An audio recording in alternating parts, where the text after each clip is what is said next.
Welcome back to the Bros podcast. We have a little bit of a different one for you here today. My co-host and my brother is currently away in Mexico on his honeymoon. So first and foremost, congratulations to my brother and my sister Emily. I hope you guys are having a wonderful time. We're still going to talk our two favorite topics with you. We're going to discuss a whole lot of golf and a whole lot of gambling. Just going to look a little bit different. I have my brother who has sent me a couple of different video hellos, and we're going to be able to kind of go back and forth from us here in the cold of Canada and to Tanner over in the nice warmth and paradise of Mexico. So let's get everything started. Last week on the PGA Tour, we had the Farmers Insurance Open, and this was at Torrey Pines. Torrey Pines, every single time we go there, shows out, and it definitely did this week. The weather was a factor. It kept the scores real high. It was a hard test for the golfers, and it definitely showed in terms of the scores. One golfer definitely shined above the rest, and that golfer was Harris English. So first and foremost, congratulations to Harris. His 5th win on tour. Very impressive showing from him to be able to ultimately take this tournament from what I and the rest of the golf world believe to be a real easy win for my guy Luddy. But we'll get to him in a second here. Before we get to Ludwig, I mean, my brother is not here to brag about it, and I am glad for that. But I did want to give a big shout out to his #1 guy, Sung J M. Time and time again, we make decisions as brothers and as gamblers, and we try to do things based on stats. One thing that my brother wanted in his heart and soul was Sung Jae, and once again this week, Sung Jae was able to show me why I was stupid for talking him out of it. Just taking a look here, if I can pull up his stats.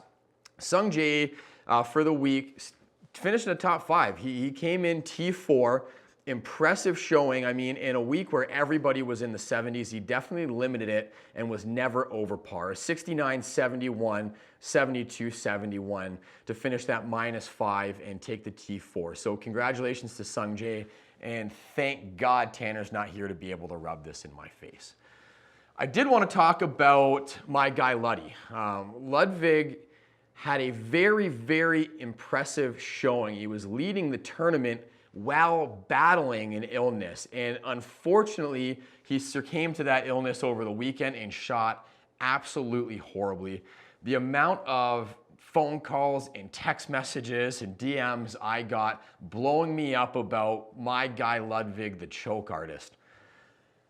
It's a real shitty thing that happens, but it's one thing here in the Bros. We had Tanner sick 2 weeks ago, me sick last week, but it really doesn't fucking matter when all we're doing is talking to each other and talking to you. To be able to show up to the course 4 days in a row battling an illness and still show out the way that he did, I'm still saying it. Ludwig is that guy, and he has a whole lot to prove this year. I think he's only doing a great job of it so far. Let's cut now and check in on Tanner in Mexico and see what he thought of this week on the PGA Tour. Thanks, Shane. Coming to you live from the Mayan Riviera, where, as you can see, the weather's beautiful. Wish I could say that about last week at Torrey Pines. It was a rough outing for a lot of golfers, and that included a lot of our golfers too. I mean, it didn't help that Will Zalatoris backed out last minute on us. I mean, it hurt our team, it hurt our side bets, and I mean, we can get into those side bets a little later there. But highlight of the tournament for us would have been the good old Canadian boy, Taylor Pendrith, finishing T7 with a -3 score there. And honestly, that's about where the highlights of our team end for that weekend there. Another little highlight here, Wesley Bryan, YouTube sensation, had a real good chance on day 4. Unfortunately, came up a little short, shooting a +4 on the day, which I think perfectly segments me into this question here, Shane. Did you hear about Rick Shiels signing with the LIV Tour? Yeah, Tanner, I absolutely did. I think that that's a huge signing, and I'm going to tell you right now, this may be a very hot take.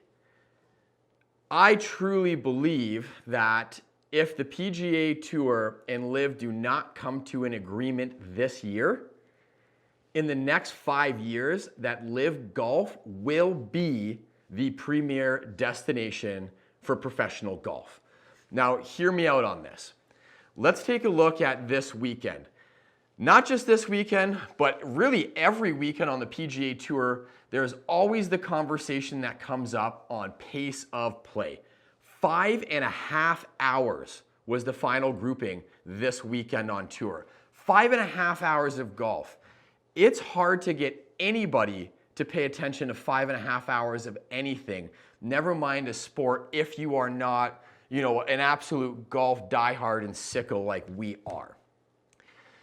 LIV is doing things that are monumental in golf. They were very, very disruptive when they came in. Of course, they came in, new league, teams, whole new way of playing golf with the shotgun start, and that was very controversial. And I'll tell you, from the beginning and even now, the shotgun start for me is still horrific. I mean, I'm a true golf sicko, and I truly believe that the architect of the golf course designed that course to be played 1 through 18.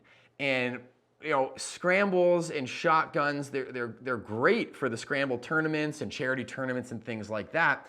I don't think that there's a place in golf for the shotgun start, but I have been proven wrong. I mean, when you take a look at things like the final grouping being 5.5 hours, there's all of the groups before them. There's fucking 10, 11 hours worth of golf being filmed on a Sunday that we have to try and get through. So being able to take the product of golf and bring it down into a specific timeline in prime time, just like every other sport does, the NBA, the NFL, now the TGL, right, with the 2-hour time period.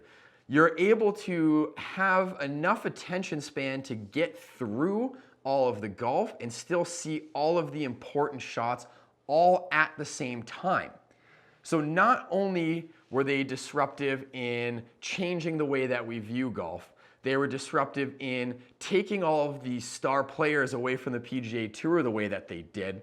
They have now looked at the way that people consume golf today.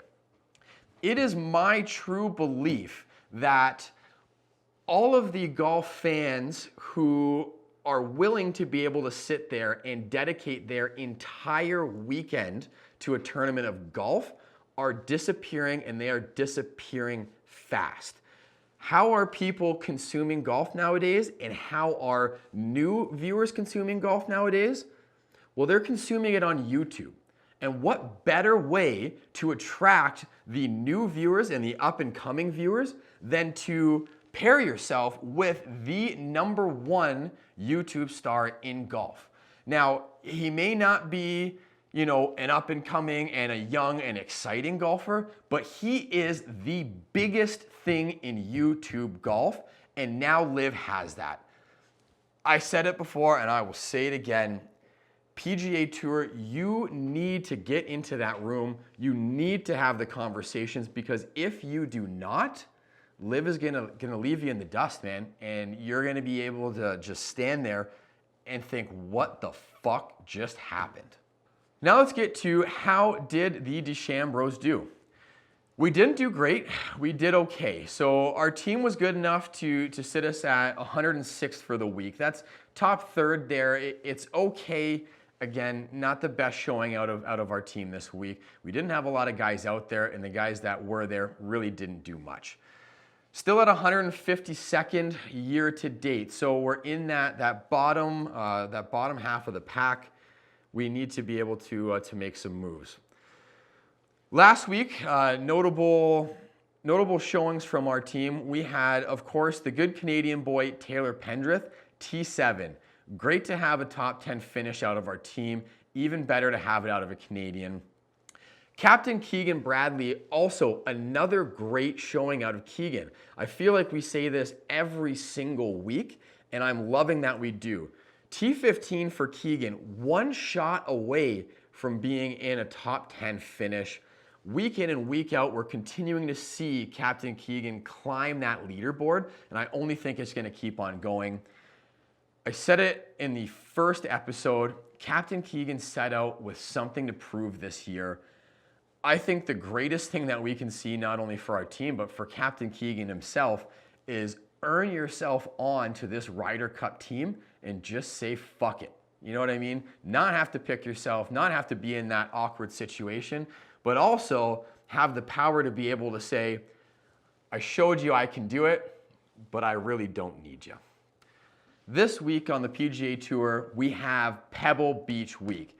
Pebble Beach Week is one of my favorite weeks on tour, and I know it's one of Tanner's as well. So let's see what he has to say. Yes, Pebble Beach, one of my favorites. It's the second signature event of the season, and we're going to need a really big week from our team. Still not sure if our boy Xander is going to make an appearance this year. Seemingly still on the Xander Watch 2025, so we'll update you if we have any news on that. But last year, we actually had our boy Wyndham Clark winning this tournament. He had a really strong day 3, and then they canceled the end of the tournament due to weather. So hopefully he can do that again for us this week. It's also going to be Scotty Scheffler's first time playing this year after hurting his hand over the holidays. So it's going to be a good event. Really excited about this one here. And Shane, what's got you excited about this weekend? Yeah, you're right, Tanner. It is a signature event, and signature events, I said it last time with Kapalua there, and I'll say it again. Signature events are the most important events out of the year. This whole pool is about money, and all of the money is in these signature events. Now, that being said, that means these signature events are also going to be the hardest to win. There is a lot of top guys that we were not able to pick on our team because we had to get at least one of them, right? So it's going to be a tough week out there. It's going to be a star-studded week. It's also the Pro-Am. I absolutely love, the little clips that we get of the different celebrities that we have that play this tournament. So really, really excited to be able to watch the Pebble Beach Pro-Am. I can confirm, no Xander. Another week without our top guy. I mean, we can pretty much say with how he performed at Kapalua, we haven't really had a week at all with Xander. And I think that this one is going to be a week that we really, really feel it. The return of the king, Scotty Scheffler, is playing this week. And we don't really have anyone that's going to be able to go up and go toe-to-toe with him. So I'm pretty worried about that, but I'm very optimistic in the point that we have 10 golfers in the field. This week we have the most golfers that we have so far this season. There's actually possibly an 11th with Kurt Kitayama being an alternate. So let's see how that goes out. But just going down the list of who we have, Captain Keegan Bradley. He's on a great start. Some would say a heater in terms of Captain Keegan there so far this season. So I'm really, really excited to see him keep that going.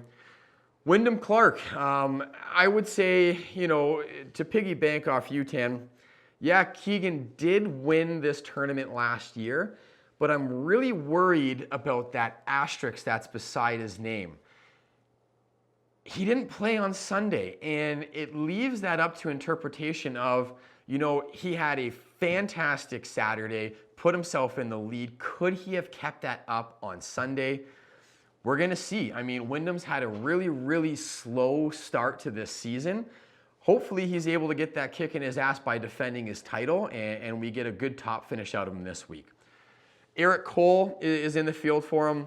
My guy Shane Lowry. Shane, please show up for me. You did not last week. You killed me in my picks. Hopefully we have you in here this week. Good guy Maverick McNeely, Davis Thompson. Our guy Willie Z is back. I'm hoping that he took that time off last week. He got better and he's ready to go this week. We also have 2 Canadians in the field, our guy Corey Connors and Taylor Pendrith.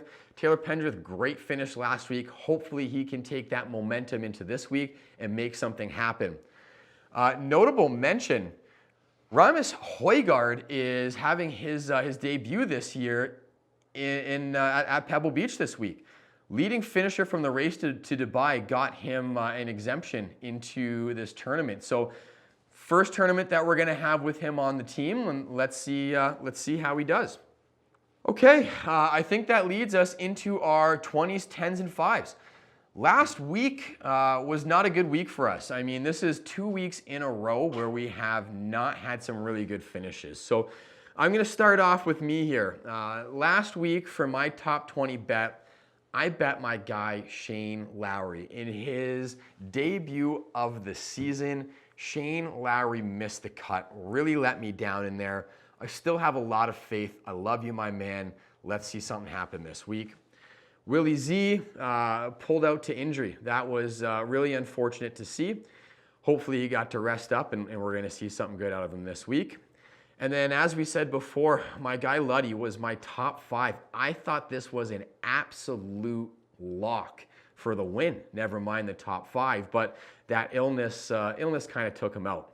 Let's see how Tanner did last week. All right, well, let's get into it then, Shane. My top 5, top 10, and top 20 bets last week, they got destroyed again. I really need to up my game here, and I think that's exactly what I've done this week here with my selections. So before we get to that, let's cover how I did last week here. I lost all my bets again. I swear, I'm going to win one of these days for the boys. I promise you that. But unfortunately, with Will Zalatoris backing out, I switched my top 10 bet to Grayerson, and that didn't cash. Iron Cover Rye, the weather really got to him last weekend. That didn't come close to cashing, and really wish I didn't put any money on Thigala because it really didn't get too close to cashing either, now did it? So, saving the embarrassment here, I've done a lot of good research for this week, so I'm just going to cut right to the chase and get into my picks for this week here. My top 20, I've got Colin Morikawa, one of the greatest iron strikers on the tour, and this could be a weekend for him to really, show something this year. Top 10, we've got Jason Day. And Jason Day has had over 9, not straight, sorry. He's had 9 finishes at Pebble Beach that were inside the top 10. So really counting on that, statistical backup data that I researched there to really push me through and win on that one there. And then top 5, I got Aberg. Listen, I didn't understand it coming into the year. I'm starting to see it more now. Even with how he played last weekend, I really think he's going to come into this elevated event and he's really going to push the buttons. He's going to play angry. And I'm expecting him to play that way to, help us get that top 5. So, Shane, what's your bets this week? Hope those bets work out for you because just like me, you are definitely on a little bit of a cold streak here. I mean, I did start out of the gate with 2 out of 3, and I've been 0 for 6 ever since. So this week, much like last week where I thought it was a very safe play, I played this ultra safe. There's 2 weeks of losing. I need all 3 of these to hit. My top 20 bet this week is my guy, Captain Keegan. Hate to keep picking the same guys here and hate to sound, like a broken record, but Captain Keegan's on a heater right now. I mean, we're continuing to see him at the top of the leaderboard. I think we're going to continue to see him at the top of the leaderboard. I think that Captain Keegan Bradley is a great safe bet to have as a top 20. Moving on to my top 10. This guy was my top 5 last week. I rode very, very high on Ludwig last year, and I'm going to continue to ride high on this year. I think that if Ludwig was not battling the illness that he was, he easily had what it took to take home the whole tournament last week. I think that he comes back here, he has something to prove, and he gets that top 10. Top 5 here, just like Ludwig was the easiest bet for me as a top 5 last week, this is hands down an absolute lock. You can quote me on it. As J.R.R. Tolkien once said, this is the return of the king. Scotty Scheffler is back. It is his first tournament back in the PGA Tour. He is well rested, his hand is healed, and he is going to lead the pack. I think that Scotty's going to pick up this year right where he left off last year, and he's going to be absolutely dominant, and it all starts this week at Pebble Beach. To finish off the podcast this week, I wanted to talk a little bit about TGL. The TGL has not had the start that I think that I was hoping for, and that may be, due to a few blowouts where it really seemed like the players didn't care, okay? It could be due to the audio and the music and just bugging the shit out of me as I watched it. Or it could be that the TGL League just isn't designed for, the week in, week out PGA Tour sickos like me. So I wanted to do something a little bit different, and I watched the TGL this Monday with my friend Talon, a fellow average golf addict. Talon does watch the PGA Tour, but much like casual fans, he's the big tournament kind of guy only, and I was really curious to see what his opinion on this new league would be. So let's go to this conversation I had with Talon and see what he thought of the TGL. Hey, Talon, buddy. Welcome to the pod. I mean, as a fellow average golf addict and the producer of the show, I thought it was only fit to get you to come on this side of the camera and talk a little bit about the TGL. I'm not a fan of this side of the camera. I know you're not, but I think we're going to get through this real nicely. We'll get through it. So yesterday, I had the honor of sitting next to you and watching the TGL match between Tiger Woods' Jupiter Links and Rory McIlroy's, Boston Common. And I think, honestly, we had an absolute banger of a TGL match. So I don't know if you don't mind if I start. I mean, for me, watching it was exactly what I was hoping that the TGL was going to be. It's been, a hard first few months for me to watch. I think that everything I was hoping for it to be, it was yesterday. What did you think? I liked it. I thought it was pretty good. Cool.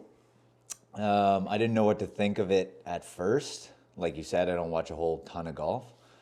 I was a little bit worried about how the simulator was going to be, being that I don't really like simulators. I'm a pretty good golfer. Yeah. And I don't know, I just never liked the inaccuracy of most simulators until recently they've been getting a bit better. But that's what I was worried about going into this. Yesterday, I was pleasantly surprised. Yeah, what nice. did you think about that with the tee blocks, the grass? How did that kind of sit with you as a casual viewer? The tee blocks, would just go right off the top of my head here. The tee blocks are they've got the chunks, right? And they've got a walk in between. And I guess the guys just aren't used to it yet, and they're kind of stumbling and stepping over. That seems a little clunky to me.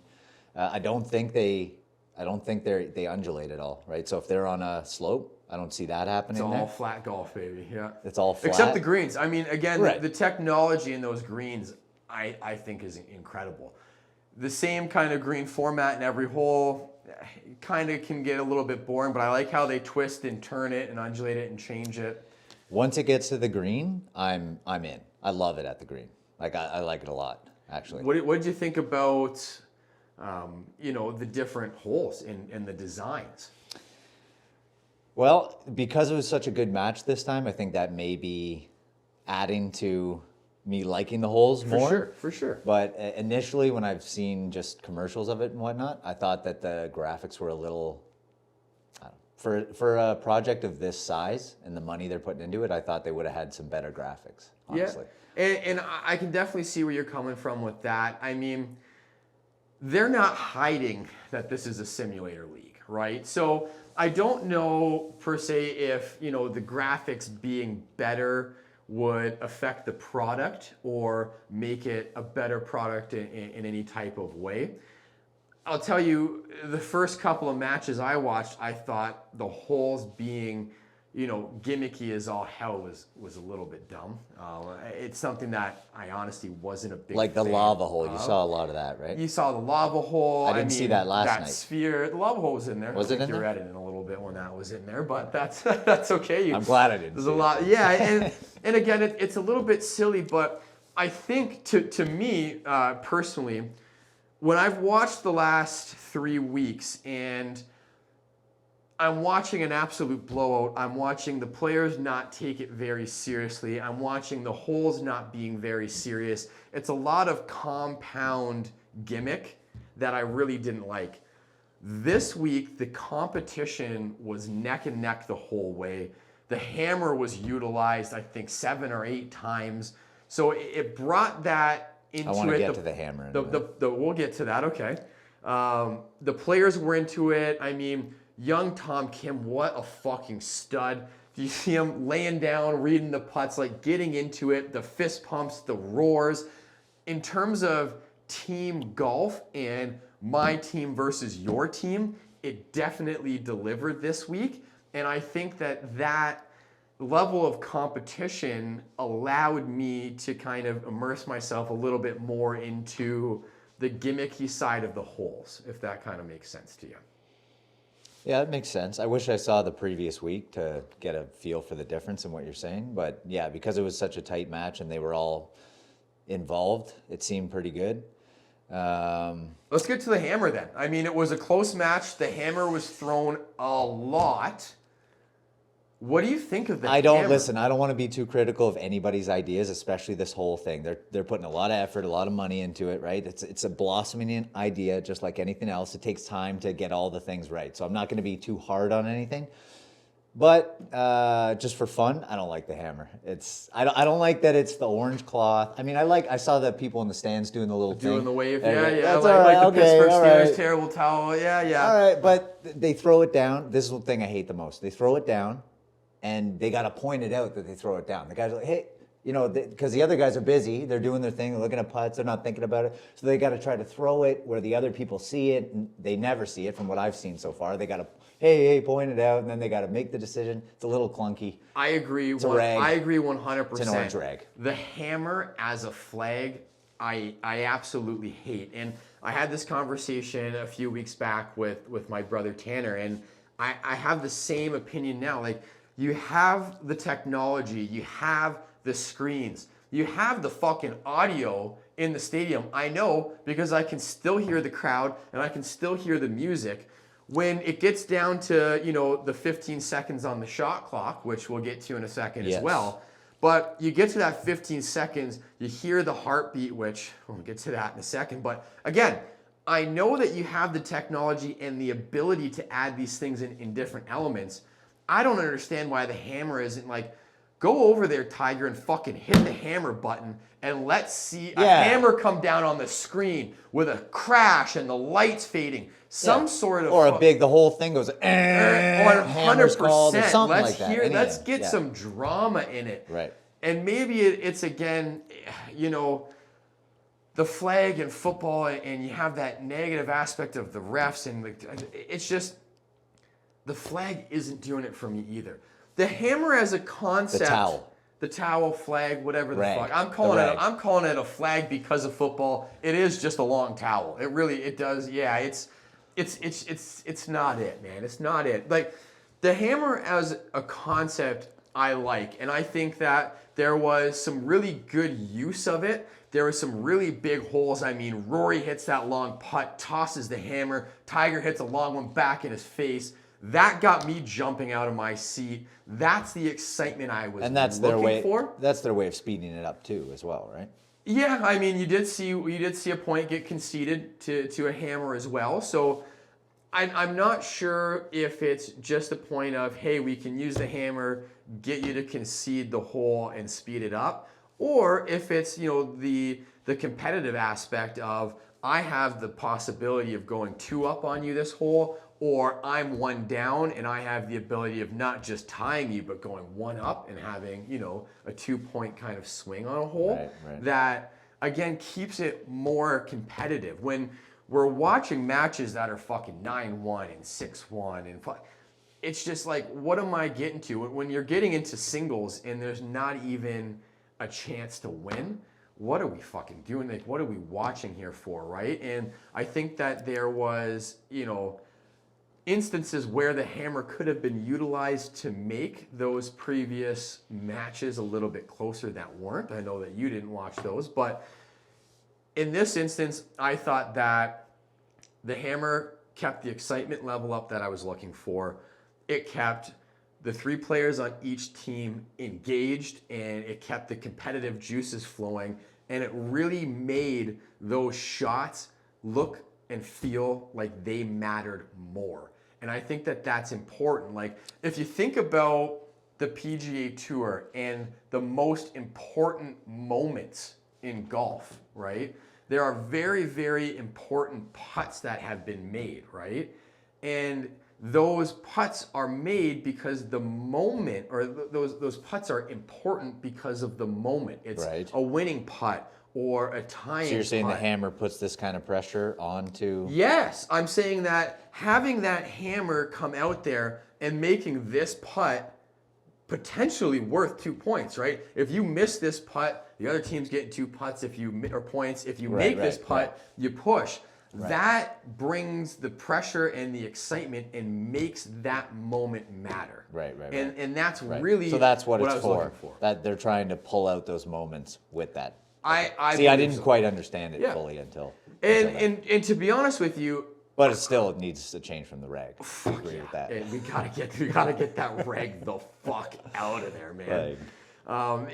But just going back, like to be honest with you, I think that this is a big challenge that the TGL has right now as well. I mean, the ratings have been good. The ratings have been better than the actual PGA tournament leagues. They're better than LIV, obviously, right? For the TGL. For the TGL, right? I mean, it's fresh, it's and new. when you Tiger's look at walking it- down the alley. But People are going to tune in at the But it's beginning. not, what I'm trying to say here is it's not a complete bust. So people are watching, right? And I think that really the goal that we should have going forward in terms of this league is how do we keep the people who are engaged staying engaged, and how do we get more people engaged? And making more shots matter is how you do that. Having players go in there and goof off and joke around and laugh around, I mean, that's okay in certain instances, but when you're getting fucking blown out and you're having a laugh, nobody gives a shit. When you're seeing these players grind it out, every single putt, all 3 players getting involved, reading the putts, reading the chips, planning out the shots. Where are you driving to? Where am I going to? Right? And I mean, there were some bad shots still. I mean, that's golf, right? I mean, there was a couple of There's a lot of bad shots. There's a couple of duffed fucking sand shots. Like, that was What wild I like to about see. it is it seems like it's putting a lot of pressure on the players at the green, which is cool. You don't see them Absolutely. duff that many. How many duff sand shots? There was at least 2. There was 2. We had was a there duff. 3? We had a duff shot. There was a couple of there duff was chip 3. shots. There was 3. 3 duff chip shots or sand shots, a few duff chip shots. So the pressure's there at the green, which I find 100%. And I think that that's something that if we're looking at it and saying, listen, what they're doing excellent and great is everything around the green. I think the pro to it is there's also a good thing they're doing by speeding up everything before the green, right? And by having that shot clock, right, 40 seconds on there, by only having 2 players on each hole at one time, right? Someone's driving, someone's, having the approach, and then we're at the green already, right? One of the big things in golf, and I talked about it a little bit earlier on the pod, but fucking pace of play in the PGA Tour has become a problem. It is outrageous how long these rounds of golf are going. And what TGL is doing really good is you get up there, you drive it, the ball's there. There's already another player walking up to the tee, driving the balls there. There's now a player going, setting up his ball for the approach. Now there's another player going in and doing his approach. Now we're around the green where everybody wants to watch. And they got the shot clock, so it cuts out all the fat, and now you're on a time limit. 100%. Yeah, so that's good. if you're looking at, look at a hole of golf, okay? You have a par 4, for example, okay? Now, a par 4, if played well, you have a drive, you have an approach, and you're at the green, right? Hopefully you have 1 putt, you're a birdie, or you have a chip up and down for par, right? Half of the shots are at the green. But if you're watching a PGA Tour event, more than half the shots you're watching aren't on the green, right? There's a long process of watching all the different players inside the fairway, in the rough. There's all of that, dare I say, kind of filler instead of having the most exciting part. And I think that the TGL Tour or TGL is doing a really good job of speeding up the lull, dare I say, in the beginning. I think it's and the just lull. getting right down. There's a lot of business. stuff on the actual tournaments you missed, like they're in the trees and Phil's got to hit a snapshot without busting the club on the tree and put it on the there's stuff like that. You definitely. I mean, I've said this before. It's a timing thing. It's a timing thing. The TGL is never going to be a replacement for the PGA Tour. It's never going to be a replacement for your week in, week out tournament it's its grind. own thing. It can't, because at the end of the day, like you said, I'm not a big fan of simulator golf either, but in the winter it allows me to keep my kind of swing going, right? So there's definitely kind of a purpose to it. Am I a big fan of it? Not myself personally, okay? But where are you going? Why don't we swing into the simulator part of Okay. it? Let's get into the simulator part. Because this is when I was saying I didn't like simulators before, I actually don't like them for one reason, is the inaccuracy. Yeah. Up till now, we've got better systems out there now, obviously. You've got Yeah. whatever, I don't know what they are, TrackMan. The whatever. TrackMans and all that. Yeah, no. But free when I would ads. go to a simulator, I would, the drives seem consistent, but then the closer you get into the green, the more inconsistent it gets. 100%. And that's what actually completely kept me away from going to simulators through the winter and just had me put a net up in my shop and just hit into a net. Yep. I'd rather that, because at least I can feel what I'm doing. I'm not getting some random misfeedback. For sure. So now there's this whole thing with this TGL where Tiger owns part of Full Swing, which is the tech behind the simulator that's running the whole show there, right? Yep. And it's apparently known, I don't know if you know anything about this, to be No. I'm interested now. well, it's apparently known to be a subpar level simulator system, which makes sense to me because I haven't heard too much about it. I always hear about the main big ones, like you just said, TrackMan and the works. So the word on the streets is that this is a subpar simulating software, but they're only using it because Tiger's affiliated with that company. He's an owner in the company. Interesting. And so when I see, and everybody's seen this and everybody's talking about it, I don't even watch too much of it and I'm seeing it all over the place, that Tiger hits a wedge shot in and it goes 20 yards over the green. This is classic why I don't play on simulators. This is why I don't go, because of the wedge shots into the green. It does. We just bought what's the thing we're doing the stuff with? The simulator. Rapsodo? So we just bought a Rapsodo. Same thing. Great on the long shots and the long irons. But as soon as you get into the wedges, it sucks. They're all like that. So when I see this, that's, for me, last night I was really excited about that because it was fun. It was fun to watch. 100%. And I loved around the green. Like I said, the pressure was there. They were feeling it. It was good. But it's just that I'm watching them and I'm seeing him. Did he hit a chunk? Like he came up short. The guys came up short a couple of times. And I didn't see him chunk it. It didn't look like he chunked it. So now I'm questioning the integrity of the tech. Yeah, and that's a big problem for me. And I think that's huge, especially when you have a partner like FanDuel where they're putting live betting odds on the screen. I mean, I'll tell you, for example, there was a hole 10, okay? Live odds came in, longest drive, Tiger versus Rory, okay? Tiger absolutely stripes his drive, all right? It puts up there that Tiger carried 311, which at his age and his condition, if he's carrying 311, fucking God bless you. You know what I mean? Right. Rory steps up, he hits one, and he goes, Smashes oh, one. fuck. But he hits his shot, he goes, oh, fuck. Well, I don't think he says, oh, fuck. I mean, I can say, oh, fuck. But Right. he goes, oh, right? He thinks that he snap hooks this thing. It starts going a little bit left. It gets caught up in the rough. And just got to the Like fairway. 330. Like, do you know what I mean? So, I mean, and I didn't see on there where they said Tiger's ball was to him. But I remember watching Rory hit his drive, go shit, and then going, fuck, I should have bet that because Tiger just outdrove Rory. And then seeing Rory outdrove him 20 yards when he landed in the rough and got caught up. I don't know. And it does leave that up into, interpretation, right? I mean, Tiger was like plus fucking 200 or something to outdrive him. Is it, in terms of the technology, are they trying to pump up people to bet Tiger and then just bump? Like, I don't know. And that's where I agree with you. When the ball goes the same distance to hit the screen, and then we're relying on the technology to tell us where it ends up, is that where it ends up or not? And I understand that Tiger's got, obviously he's an owner and everything, but this is a big project you guys are putting on. This is a big thing you're trying to pull off. Wouldn't you want the absolute most accurate tracking system in there? I mean, I don't know. I mean, especially with... If that's the case, this may not be the case. Maybe Full Swing's working with all the other companies. Maybe they build the best thing they possibly can. Yeah. They're just dealing with the trouble of the size and all that stuff. We don't know. And I don't know, but at the same point in time, it does bring up a good topic, man. I mean, when you're looking at partnership and you're looking at the money put into making this work, I mean, there's no shortage of money. It's Tiger fucking Woods. You know what I mean? So, I mean, if that's interesting. If he's a major owner in that company, let's say he's a 50% owner, then he's taking a huge upside. Interesting. You know, if he gives that away, then you know what? Whoever his partners are, like, that's a huge deal for him. In the amount of times that I've questioned the integrity of the simulator and what it's telling us, and you're not wrong. I mean, we've seen shots. We've seen multiple shots yesterday go fly over the green, right? And it's I don't know, man. I don't like the. Listen, it already looks funky to me. A few of their shots, like I have a good sense of, whether they're chunking it, whether they're pulling it. You got a better sense of it than I do. Plus, I'm looking at the guys. I'm watching Rory. Like, he hits a shot.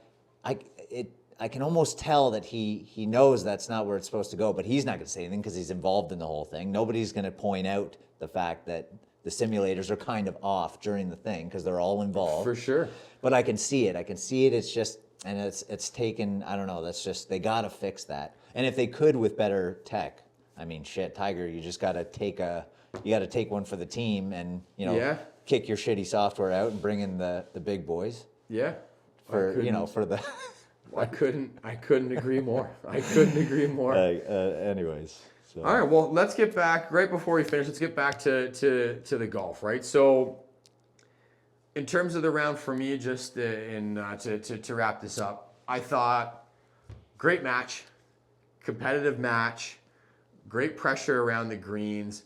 I wasn't sure what to think of the overtime, and I think, again, that might just be TGL not explaining it very well. So when they went to overtime, they announced, okay, we're going to closest to the pin. Best of three, right? Best of three closest to the pin. Yeah, and originally when I heard it, I went, well, fuck, that's dumb. You're going to have these guys go to the tee block and just hit into a par 3, and all 6 guys are going to hit, and whoever's closest to the pin wins. What I didn't realize is what it turned out to be. So the closest to the pin is anywhere apparently within 50 yards. So I think they had it around 40, right? They set up the blocks around the green, and they had it as a 1v1 close to the pin, much like a shootout that we would get in the NHL. I thought that was electric. I liked it a lot. Love that. One thing I will mention, I didn't like that all 3 of them went from the same spot, okay? Now, I understand kind of, I guess, the logistics. You watch the guy come out and he put the blocks down, and to move those might have been a nightmare. But in my opinion, I would have liked 3 different spots for sure. You have, 6 professional golfers going against each other. These are the best of the world. Yep. You're now setting them up there. We watched one chip fall short, one chip go long. Like, you're watching the chips before you, and you're being able to gauge how you need to hit. I didn't like that. I really would have liked to see, okay, Tiger and Rory chip from here. Yes. Okay. It just adds more. It adds more interest. Right, and Tiger one's gets from closest. over the bunker. Right, 100%. Yeah. Switch it up so that you're not giving the next group of players a look at what that chip is. I want to see something. Or you're not showing the stands and everybody watching the exact same shot 6 times. Like, change it up. You have the ability to do that. Soccer net penalty shots, you don't have the ability to do that. You can't move. But here you can change it up. Give us different shots. For sure. You have a green that rotates, for fuck's sakes. And like, you know, like let's be Well, I honest mean, they're not here. going to rotate it in between Why the shots. fuck not? If you're gonna Yes, set yeah. up, The time right? thing. Yeah, I don't give a fuck about the time. Well, Listen, they do. They got to stick within the slot. Right? yeah, but if we're gonna be serious about this match and there's money on the line and there's gambling on the line, okay, and you have the technology to rotate that green, here's your two options. Here's the way I look at it. Option number one, you have 3 different locations that are predetermined, okay? So if I'm sitting here, you got your tee blocks here facing the screen this way. Your green is here where your book is, okay? Right. Why not say every single time it goes to a shootout, you have spot 1, spot 2, spot 3. And wherever the green They're is, fucking predetermined. and wherever the green is at that stopping point, Yes.